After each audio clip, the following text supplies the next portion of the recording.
చాలా కాలం కిందట ఒక నగరంలో ఒక వ్యాపారి నివసిస్తూ ఉండేవాడు. అతను ఉప్పు వ్యాపారం చేసేవాడు. తన కుటుంబాన్ని ఆ వ్యాపారంతోనే పోషించుకునేవాడు. అతనికి భార్యతో పాటు 2 కొడుకులు. 2 కొడుకుల మనస్తత్వం పూర్తిగా భిన్నంగా ఉండేది. పెద్ద కుమారుడు మొహమాటస్తుడిగా, బిడియంగా, ఎవరితోనూ కలవకుండా చాలా సిగ్గుపడుతూ ఉండేవాడు. చిన్నపిల్లాడు మాత్రం అందరితో కలుపుగోలుగా, సరదాగా, ఉత్సాహంగా ఉండేవాడు. ఎవరితో మాట్లాడడానికైనా సంకోచించేవాడు కాదు. అందరితో పాటు ఇట్టే కలిసిపోయేవాడు. ప్రజలందరూ పెద్ద కొడుకుని అమాయకుడిగా, అసమర్థుడిగా చూసేవాళ్ళు. కొంతమంది అతని స్వభావాన్ని వారికి అనుకూలంగా మార్చుకునేవాళ్ళు. అయినా కుర్రాడు మాత్రం ఎవరిని ఏమీ అనేవాడు కాదు. అతని ఈ స్వభావం వల్ల వ్యాపారి కూడా అతని పట్ల కోపంగా ఉండేవాడు. అతనితో సరిగ్గా మాట్లాడేవాడు కాదు. ఒక్కోసారి ఆ కుర్రాడిని కొట్టేవాడు కూడా. అలా తను ఎంతలా మార్చాలని చూసినా ఆ కుర్రాడి స్వభావం మరింత దిగజారింది తప్ప ఏమాత్రం మెరుగుపడలేదు. కొట్టడం వల్ల ఆ కుర్రాడిలో సిగ్గు, బిడియం మాత్రమే కాకుండా భయం కూడా పెరిగిపోయింది. అతనిలో ఆత్మవిశ్వాసం సన్నగిల్లింది.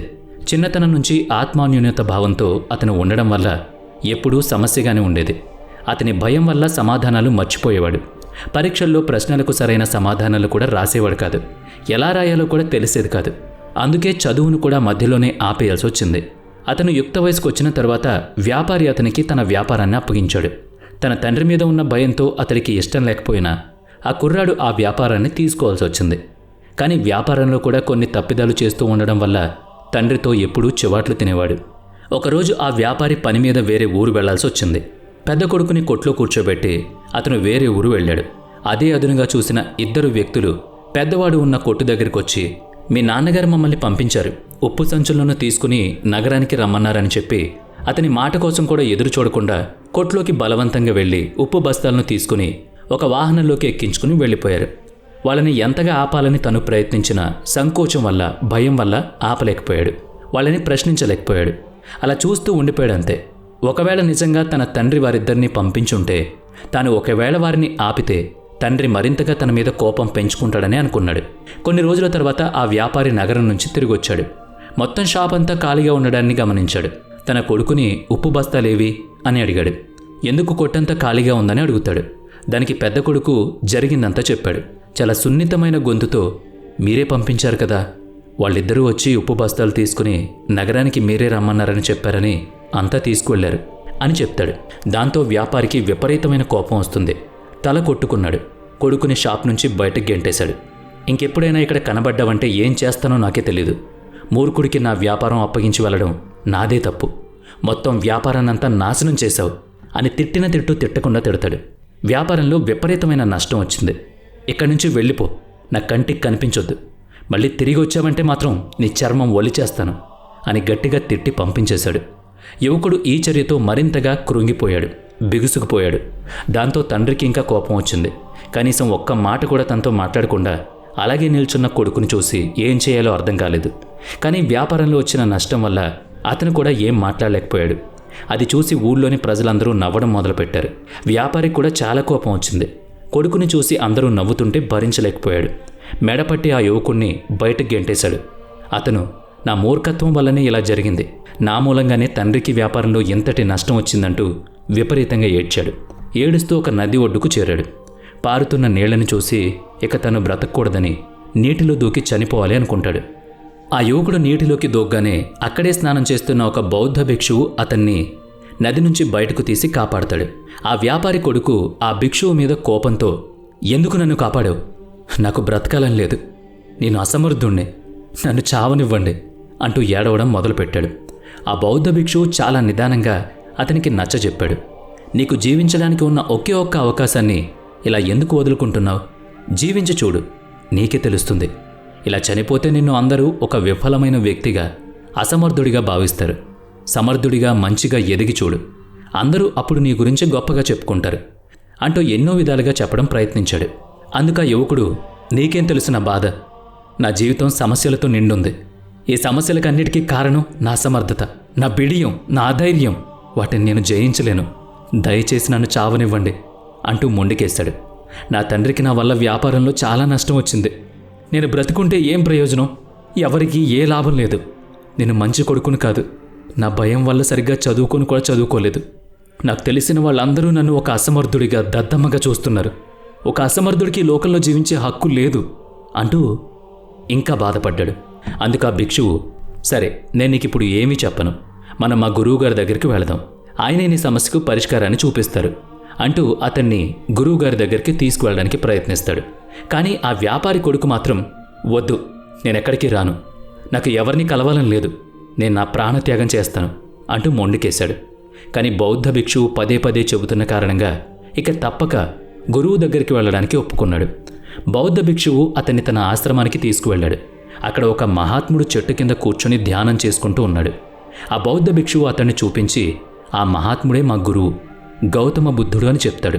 ఆ యువకుడు గౌతమ బుద్ధుడికి చేతులెత్తి నమస్కరిస్తాడు. అందుకు బుద్ధుడు కూడా చిరునవ్వు నవ్వి అతన్ని ఆశీర్వదిస్తాడు.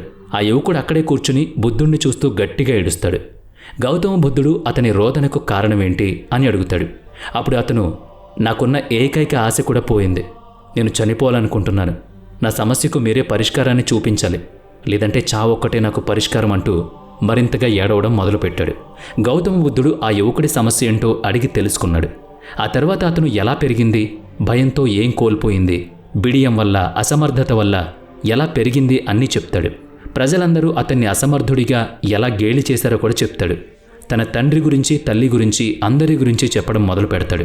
అప్పుడు గౌతమ బుద్ధుడు అతడి సమస్య అంతా విని, సరే, నా దగ్గర నీ సమస్యకు పరిష్కారం ఉంది, దానివల్ల నీ జీవితం తేలికవుతుంది అని సమాధానమిస్తాడు. అందుకు ఆ యువకుడు సంతోషంగా, నిజంగానా? నిజంగా ఇదంతా జరుగుతుందంటారా? నేను మంచిగా ధైర్యంగా బ్రతకగలనా?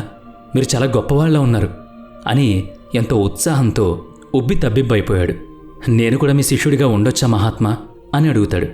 గౌతమ బుద్ధుడు అందుకు, తప్పకుండా నువ్వు నా శిష్యుడిగా ఉండొచ్చు అని సమాధానమిస్తాడు. అందుకు ఆ యువకుడు, అయితే మరి నా సమస్యకు పరిష్కారం ఏంటి అని అడుగుతాడు. గౌతమ బుద్ధుడు, నేను ఆ సమస్యకు పరిష్కారం చెప్పే ముందు నువ్వు నాకు ఒక చిన్న పని చేసి పెట్టాలి అని అడుగుతాడు. ఆ పని చేస్తేనే నీకు తగిన పరిష్కారాలు నేను సూచిస్తాను. ఆ తర్వాత నీ జీవితం అంతా చాలా సంతోషంగా గడపగలవు, నీ తండ్రి కూడా నీ పట్ల సంతోషంగా ఉంటాడు అని గౌతమ బుద్ధుడు చెప్తాడు. గౌతమ బుద్ధుడు ఆ మాటలకు ఆ యువకుడు చాలా సంతోషిస్తాడు. ఏం చేయాలి స్వామి అని ఆ గౌతమ బుద్ధుడిని అడుగుతాడు. అందుకు బుద్ధుడు, కేవలం 3 రోజులు నేను చెప్పిన పనులల్లా చెయ్యాలి, అలా చేస్తే నీకు తగిన పరిష్కారాన్ని నేను సూచిస్తాను. ఇలా చెప్పిన గౌతమ బుద్ధుడి మాటలకు ఆ యువకుడు చాలా సంతోషిస్తాడు. వెంటనే, నేను అలాగే 3 రోజులు మీరు చెప్పినట్టుగానే చేస్తాను అని అంగీకరిస్తాడు. బుద్ధుడు అందుకు, సరే అయితే రేపటి నుంచి 3 రోజుల పాటు నేను ఏం చెప్పినా చేస్తానని ఒప్పుకున్న పనుల గురించి మాట్లాడుకుందాం. ఈ రోజుకి ఆశ్రమానికి వెళ్ళి విశ్రాంతి తీసుకో అని చెప్పి ఆ యువకుడిని పంపిస్తాడు. మరుసటి రోజు ఉదయం యువకుడు గౌతమ బుద్ధుడి దగ్గరికి పరిగెత్తుకుంటూ వచ్చి, ఈరోజు నా మొదటి రోజు, ఏం చేయమంటారో చెప్పండి మహాత్మా అని అడుగుతాడు. అందుకు గౌతమ బుద్ధుడు నిదానంగా, ఈరోజు ఒక 20 మంది అపరిచితులతోటి నువ్వు మాట్లాడి వాళ్ల స్థితిగతులను తెలుసుకొని సాయంత్రానికి తిరిగి వచ్చి నాకు చెప్పాలి అని అంటాడు. ఆ వ్యాపారి కొడుకు చాలా భయపడతాడు. కానీ గౌతమ బుద్ధుడికి మాత్రం ఏం సమాధానం ఇవ్వడు. ఆ తర్వాత ఊళ్ళోకి వెళ్ళి ఒక 20 మంది అపరిచితులను కలుస్తాడు. సిగ్గుతో, బిడియంతో, మొహమాటంతో వాళ్ళని పలకరించడానికి కూడా కొంత భయపడతాడు. కొంతమంది అతన్ని పిచ్చోళ్లా ఉన్నావు, బయటికి వెళ్ళిపో అని తరిమినా కూడా అతడు తన జీవితానికి సంబంధించి ఒక మార్గం గౌతమ బుద్ధుడు ఇస్తాడన్న నమ్మకంతో వాళ్ళ దగ్గరికి వెళ్ళి వారి స్థితిగతులు కనుక్కుంటాడు. మొత్తానికి ఎలాగైతేనేం కష్టపడి కనీసం ఒక 20 మంది అపరిచితులను, వాళ్ళ వ్యాపారాలను కనుక్కొని తిరిగి గౌతమ బుద్ధుడి దగ్గరికి సాయంత్రానికి వస్తాడు. చాలా సంతోషంగా గౌతమ బుద్ధుడి దగ్గరికి వెళ్ళి, ఈరోజు మీరు ఇచ్చిన పని నేను పూర్తి చేశాను, కొంతమంది నాకు స్నేహితులు కూడా అయ్యారు అని సంతోషంగా చెప్తాడు. గౌతమ బుద్ధుడు అందుకు సంతోషిస్తాడు. మరుసటి రోజు అంటే 2వ రోజు గౌతమ బుద్ధుడి దగ్గరికి ఆ యువకుడొచ్చి 2వ రోజు నేనేం చేయాలి అని అడుగుతాడు. అందుకు గౌతమ బుద్ధుడు ఆ ఆశ్రమంలో ఉన్న 100 మంది విద్యార్థులకు నీటి యొక్క ప్రాముఖ్యతను నువ్వు వివరించాలి అని చెప్తాడు. గౌతమ బుద్ధుడు నోటి వెంట అన్న మాటకు ఆ వ్యాపారి కొడుకు ఆశ్చర్యపోతాడు. స్వామి, ఏమంటున్నారు మీరు? మీకు తెలుసు నేను చదువుకోలేదని, నేను సరిగ్గా రాయను కూడా రాయలేను, అటువంటిది నన్ను మీ శిష్యులకు బోధించమంటున్నారు, ఇది భావ్యమా? మీరు నన్ను ఎగతాళి చేయడానికి ఇలా చేస్తున్నారు కదా అని అడుగుతాడు. అందుకు గౌతమ బుద్ధుడు, సరే అయితే నీకు జీవితం మార్చుకునేందుకు పరిష్కారం నేను చూపించలేను, ఇక్కడి నుంచి వెళ్ళిపో అని అంటాడు. అందుకు ఆ వ్యాపారి కొడుకు తిరిగి గౌతమ బుద్ధుడిని ప్రార్థించి, ఏం చదువుకొని నన్ను పిల్లలకు చదువు చెప్పమని అంటున్నారు, నేనెలా చెప్పగలను అని నిదానంగా అడుగుతాడు. అందుకు గౌతమ బుద్ధుడు చిన్నగా నవ్వుతూ, నాకు తెలుసు నువ్వు సరిగ్గా చదువుకోలేదని, కానీ ఆ పిల్లలకు తెలియదు కదా నువ్వు చదువులేనివాడివని, కాబట్టి ధైర్యంగా వెళ్ళు, అని అంటాడు. ఇక చేసేదేం లేక ఆ యువకుడు ధైర్యాన్ని కూడబెట్టుకుని ఆ విద్యార్థుల దగ్గరికి వెళతాడు. వాళ్ళని చూడగానే అతని చేతులు కాళ్ళు వణుకుతాయి. అయినా కూడా కొంచెం ధైర్యం చేసి నీటి యొక్క ప్రాముఖ్యతను వివరిస్తాడు.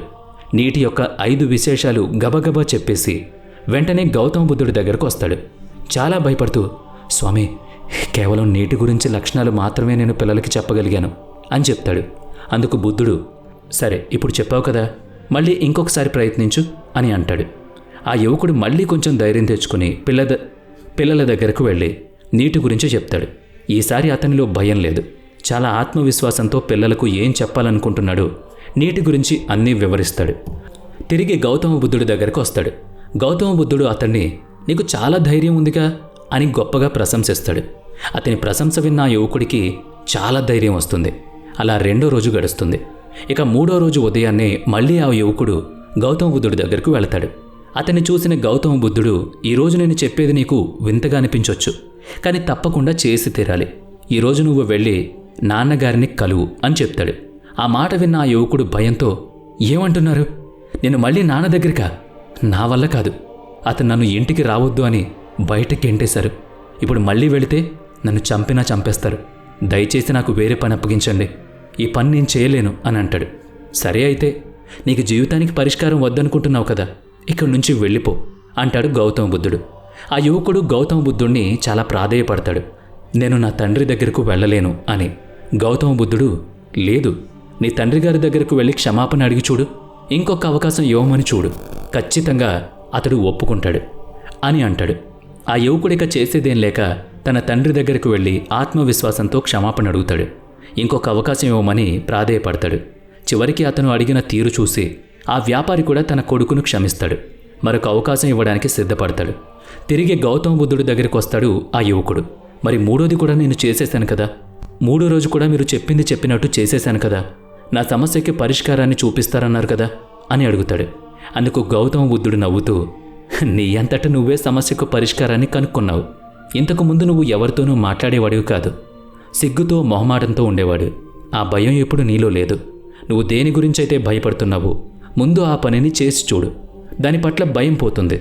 నలుగురిలో కలిసేవాడివి కాదు, నలుగురితో కలిసి చూడు. నీకిప్పుడు చాలామంది స్నేహితులు కూడా ఉన్నారు కదా. ఇప్పుడు మీ నాన్నగారికి కూడా నీ మీద విశ్వాసం పెరిగింది. కాబట్టి అతను చేసే వ్యాపారాన్ని కూడా నువ్వు చేసి చూడు, లాభాలను గడిస్తావు అని అంటాడు. గౌతమ బుద్ధుడు చెప్పింది అర్థం చేసుకున్న ఆ యువకుడు సంతోషంగా అతడికి ప్రణామాలు చేసి తిరిగి తండ్రి దగ్గరకు వెళతాడు. అలా అతను జీవితంలో ఎంతో గొప్ప స్థాయికి ఎదుగుతాడు.